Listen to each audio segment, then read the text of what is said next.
जादुई हरे मटर। गांव में एक बहुत ही प्यारी और समझदार अम्मा रहती थी, जिन्हें सब बड़ी अम्मा कहते थे। उनकी उम्र तो बहुत थी, पर उनका दिल बच्चों जैसा था।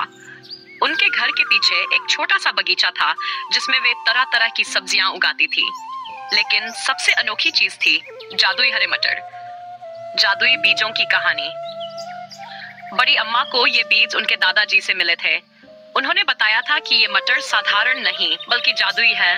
कोई इनका सही इस्तेमाल करे तो उसकी हर मनोकामना पूरी हो सकती है, लेकिन लालच करने से इनका जादू खत्म भी हो सकता है। बड़ी अम्मा इस बात को जानती थी, इसलिए वे बहुत सोच समझकर इन मटरों को लगाती और गांव के बच्चों को भी इनमें रुचि लेने के लिए कहती। गांव में एक नटखट लड़का था, गोलू। वह हमेशा खेल कूद में लगा रहता और पढ़ाई से बचने की कोशिश करता।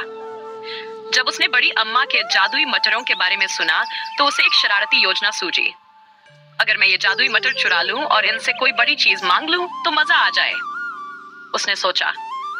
एक रात जब सब सो रहे थे, गोलू धीरे से बड़ी अम्मा के बगीचे में घुस गया और एक मटर की फली तोड़ ली। जैसे ही उसने पहली मटर खोली, अंदर से चमकती रोशनी निकली और एक हल्की सी आवाज आई, सिर्फ सही दिल वाला ही मेरा इस्तेमाल कर सकता है। लेकिन गोलू तो लालच में था, उसने आवाज पर ध्यान नहीं दिया और मटर खा ली। अगले ही पल कुछ अजीब हुआ, गोलू अचानक से खरगोश में बदल गया। गोलू की सजा। सुबह जब बड़ी अम्मा बगीचे में आई, तो उन्होंने एक छोटा खरगोश देखा जो बेचैनी से इधर उधर दौड़ रहा था। उसकी आंखों में डर था और वह जैसे कुछ कहना चाहता था। अरे, ये गोलू है, बड़ी अम्मा समझ गई और कहा, देखो गोलू, मैंने तुम्हें पहले ही कहा था कि लालच बुरी चीज है। अब तुम्हें यह सीख लेनी होगी। गोलू को अपनी गलती का एहसास हुआ।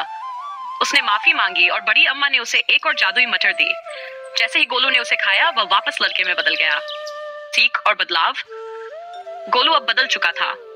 वह मेहनती बन गया, दूसरों की मदद करने लगा और हमेशा सच बोलने की कोशिश करता।